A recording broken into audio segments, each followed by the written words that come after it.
Coronavirus update number 3. Hey everyone, welcome back to Clueless Dad. Time for another coronavirus vlog. Actually, it's long overdue. It's been about 6 months since I last did my coronavirus vlog number 2. Coronavirus evacuation update number 2 from Japan. So I thought I should get you guys up on what's been going on. Actually, I should have done this a long time ago. So just in case you don't know, I'm an American who lives in Hong Kong. This is Hong Kong here. That's actually China over there. That's another story. Anyway, my wife is Japanese. We have 2 kids now. And in January, actually quite early on, I decided to evacuate them from Hong Kong, take them back to Japan until we knew, to quote Donald Trump, what the hell is going on with this coronavirus thing that was blowing up in China. What the hell is going on? So I took them back to Japan at the end of January. I just flew in with my family, brought them back to Japan. I'm going back to Hong Kong right now. Today is February 1st, 2020. As you know, the coronavirus thing is blowing up in China. I came back to Hong Kong, got a visa for my Philippine helper, took her to Japan, dropped them off, and then obviously I had to come back to work here in Hong Kong, and basically I couldn't go back. So for the last, give or take 6 months, I haven't seen my family, I haven't seen my wife, I haven't seen my now almost 3 3/4-year-old son, and my 10-month-old daughter. I haven't seen her for 6 months. In other words, since she was about 4 months, which is, yeah, that's like 60% of her life I have been absent. So I feel kind of bad about that. Missed her first steps, her first teeth, her first words, all that. So yeah, I'm a bad dad. Actually, I've been really up in the air about this one. So I'm glad that they were safe, relatively safe in Japan, while I was here in Hong Kong. Actually allowed me to focus on work. Work's been quite busy. But then again, at some points in time, Hong Kong was actually safer than Japan. Japan has had kind of a different take on the way to deal with coronavirus. So until recently, Hong Kong was actually safer because everything's been locked down and they're pretty strict on the masks and all this stuff. I don't need to wear it here actually, but anyway. So long story short, I've been holding down the fort working while my wife has been a trooper, and also my in-laws and our helper just been actually living it up in Japan. They've had quite a good time because my in-laws live in the countryside. It's quite nice there. They've got a car. They go to the park every day. Meanwhile, actually for me, work has been quite good. So as you guys may know, I work in the area of online video. Besides my day job as a daddy vlogger and IKEA assembly expert, quote unquote expert, my real day job is working in digital video, as in other words like YouTube and mainland China versions of YouTube. So this has actually been a boom time for me for work. We've actually had quite a lot of success and quite busy despite all the calamity going on. So yeah, we saw a lot of growth for our clients and our own channels because of the lockdown. So because a lot of people both over here in Asia and also around the world were staying at home, suddenly they start watching YouTube a lot more. So in that respect, I can't complain. I definitely am not complaining. I will complain about not being able to see my kids, but I can't complain compared to a lot of other people who are out of work or their income is severely restricted at this time. They have a lot of uncertainty.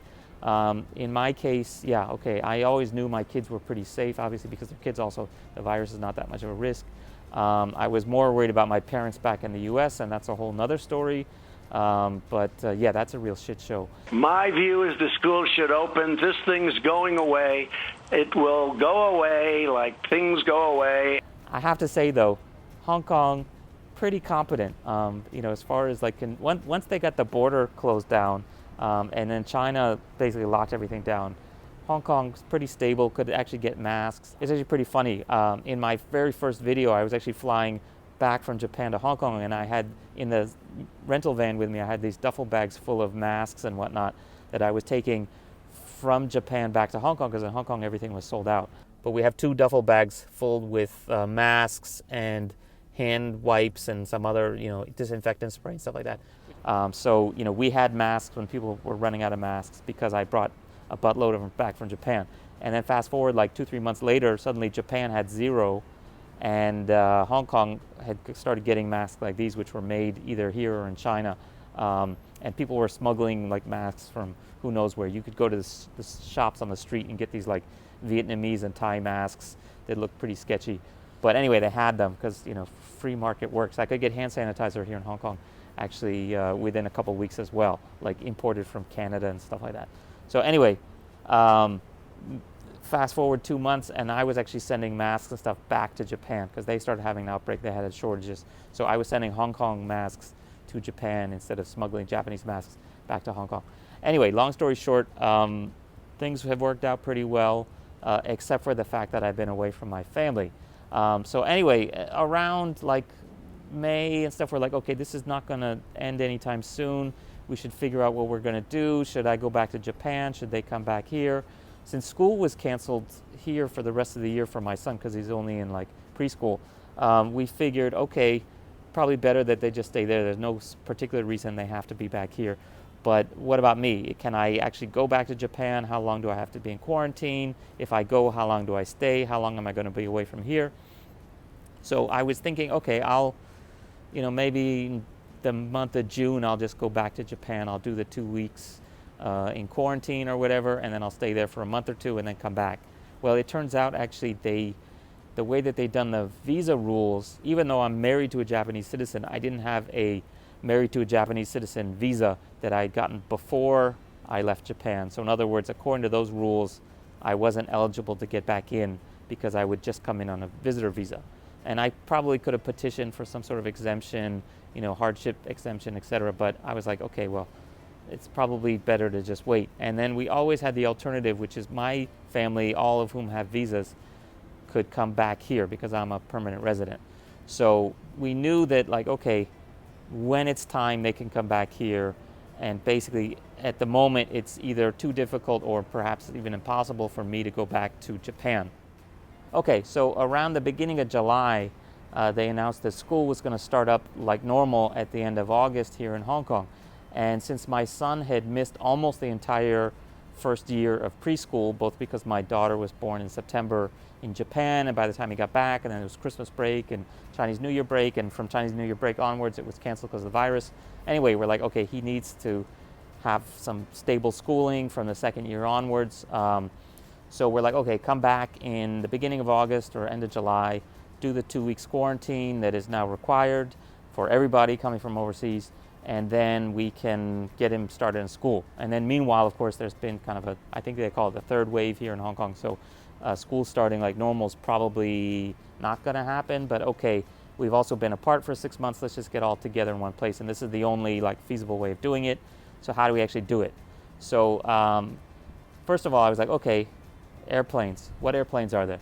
Well, it turns out you can still go to a lot of websites and book flights, but those flights may or may not actually exist, or if they were booked, they probably will change.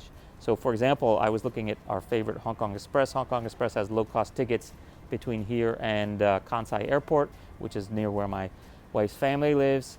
Okay, entire month of July, nothing.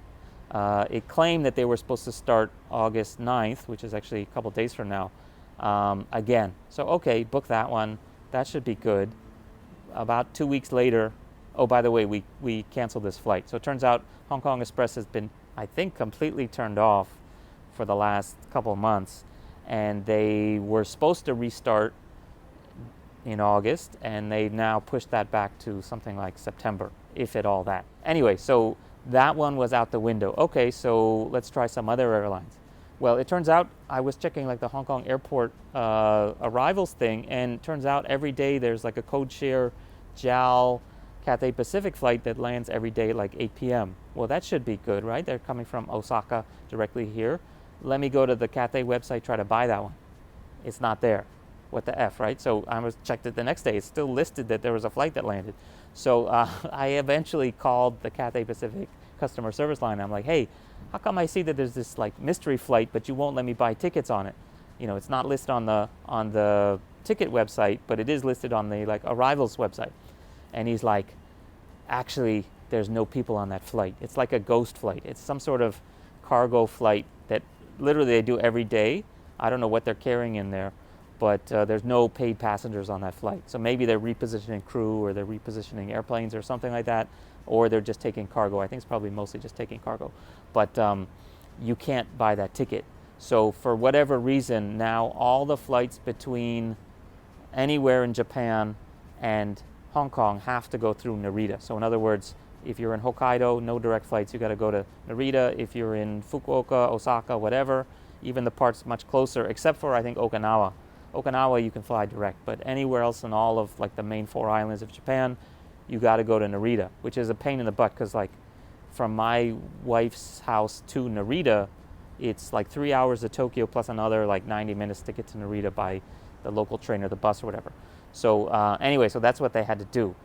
So I found the Cathay flight from Narita, still kind of expensive, but not that horrible. And then they had to get there. So that flight, and there's only one flight a day, leaves at like 5 p.m., which means you got to spend the whole, like, they left I think at like 8 in the morning or 9 in the morning, took the bullet train to Tokyo to Shinagawa, and then took the local train from Shinagawa all the way to Narita, which is actually pretty far. And to get to the airport, because you got to get there by like 2, because the flight's at like 5, and then you don't get to Hong Kong till like 9 p.m. Hong Kong time, which is actually like 10 p.m. Japan time. So imagine taking a baby, like a toddler, a 3.5-year-old with one stroller, and then obviously like buttloads of suitcases. So I think they had 2 like 25, 30 kilo suitcases, plus all the carry-on, plus all the baby stuff. And so yeah, luckily, my in-laws took them to the Shinkansen station in Kyoto. They were actually able to take them like up on the platform. I guess the station guy was like trusted them, and then they got on the Shinkansen, went to Tokyo, and thankfully my brother-in-law, who's based in Tokyo right now, took the day off work to pick them up and actually get them to the airport and take them to the airport. So that was actually really nice. I'm glad. I have to say thank you to my whole extended in-law family for taking such good care of obviously my kids. Who've been, no, I wouldn't call them freeloaders, but they've been extended guests that wouldn't leave, including our helper who's not even related, right? The thing that wouldn't leave. You may never have guests again. So, thank you very much to my in-laws if you're watching this, which of course you're not because you don't understand English. So in case you're interested in the Hong Kong immigration situation in this COVID era, so basically, yeah, if you can get in, if you have a work visa, you have dependent visa, you're a permanent resident, etc., you can get in.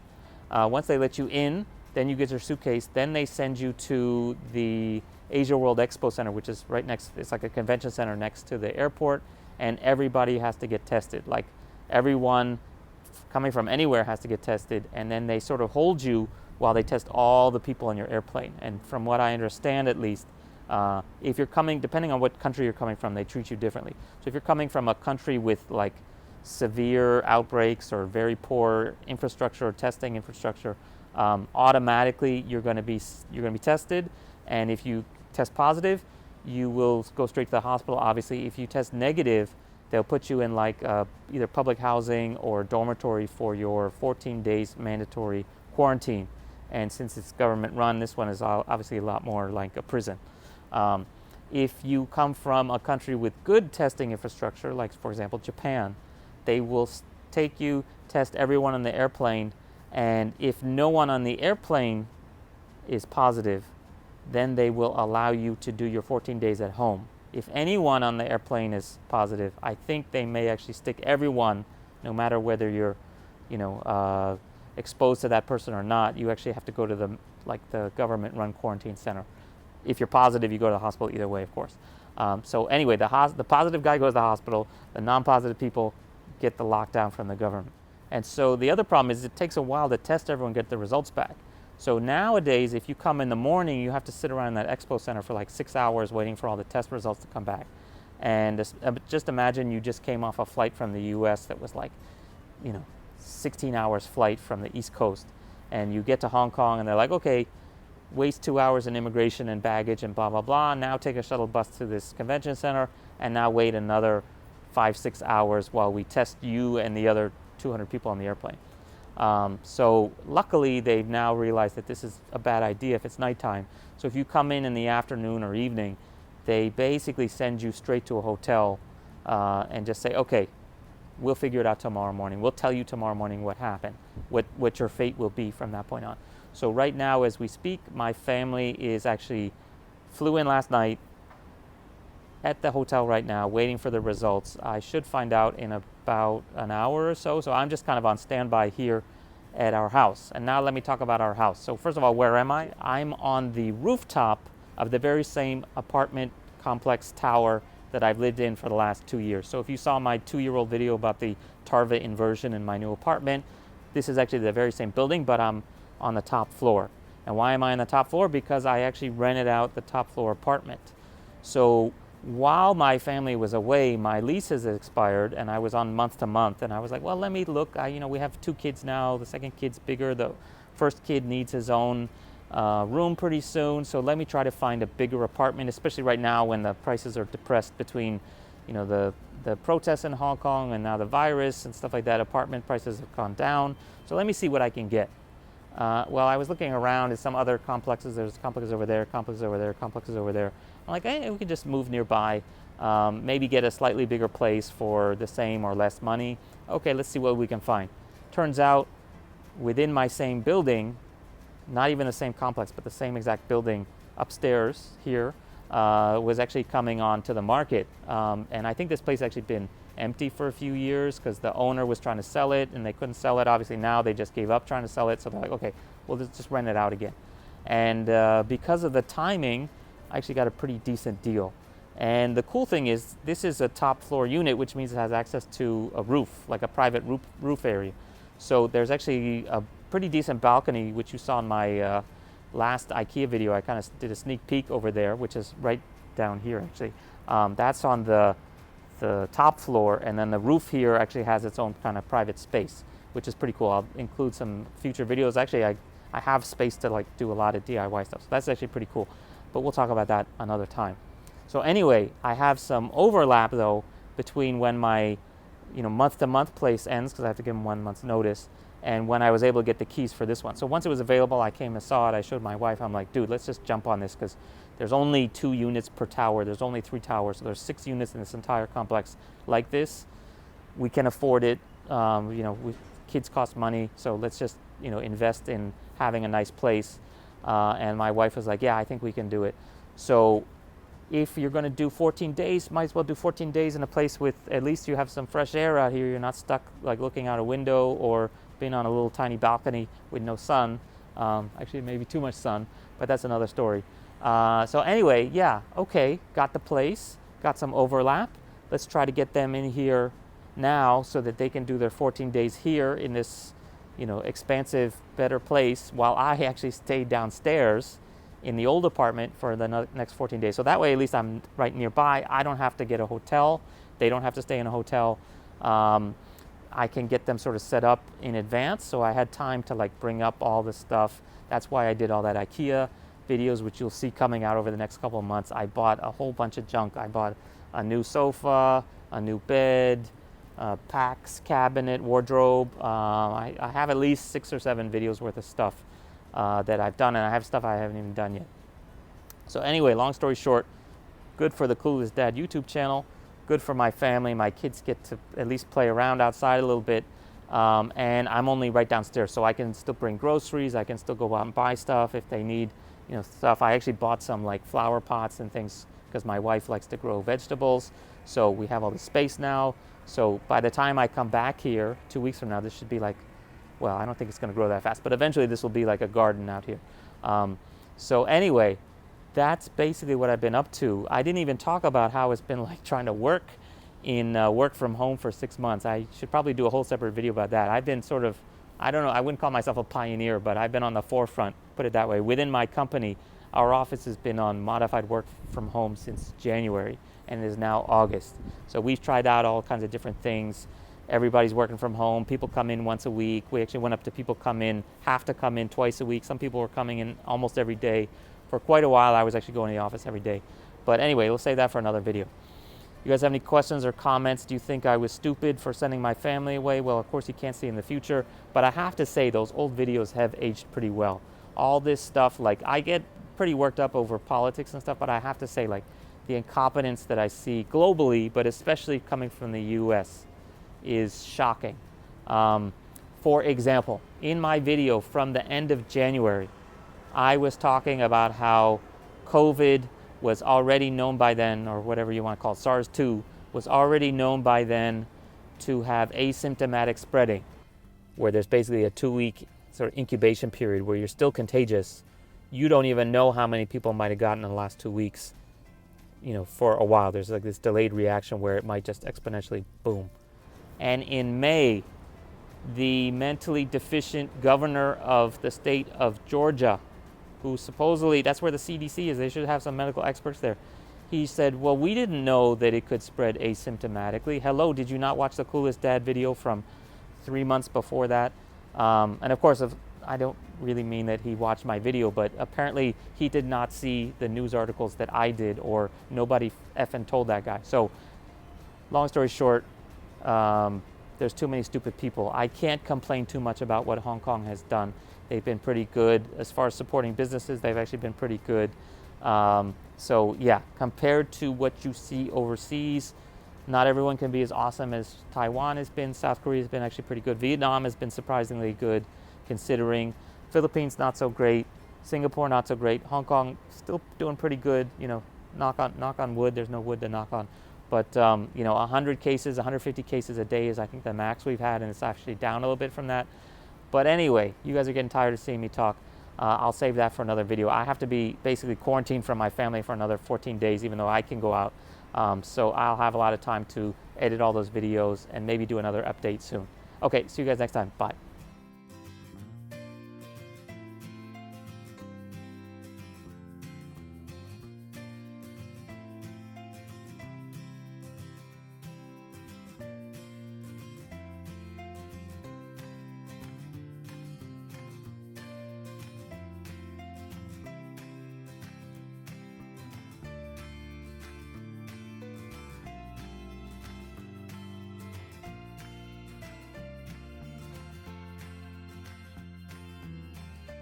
Having this roller with me all the time on the overhead bin.